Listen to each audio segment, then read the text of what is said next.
અંકલેશ્વર જીઆઈડીસીમાં પૂર્ણિમા chemical કંપનીમાં તસ્કરો electric motor અને પાઇપની ચોરી કરી જતા પોલીસ દ્વારા તપાસ શરૂ કરવામાં આવી છે।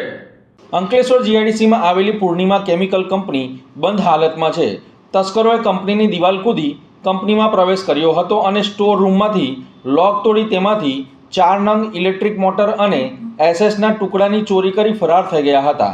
કંપનીના સુપરવાઇઝર રામનારાયણ દ્વારા સીસીટીવી કેમેરા ચેક કરતા એક રિક્ષા નજરે પડી હતી। આ ચોરી અંગે તેઓએ જીઆઈડીસી પોલીસ મથકમાં ફરિયાદ નોંધાવતા પોલીસે 30,000થી વધુના મુદ્દામાલની ચોરીનો ગુનો નોંધી વધુ તપાસ હાથ ધરી છે। रामनारायण खरवाड़ 28 तारीख की रात में सुबह 4 और 4:30 बजे के बीच में आया है लोग और हमारा कुंडी बगल में रूम है और बगल में स्टोर है।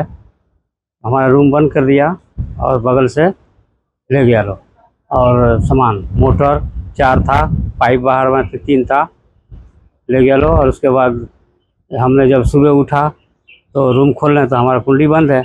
फिर गेट पे आदमी था, उसको बुलाया तो हमारा रूम खोला तो हम बगल में जा रहे हैं तो देखा पाइप नहीं है और लाइट बंद करने जा रहे हैं तो पाइप नहीं है और ताला खुला हुआ है स्टोर का। बगल की बाउंड्री से आया लो ले गया लो।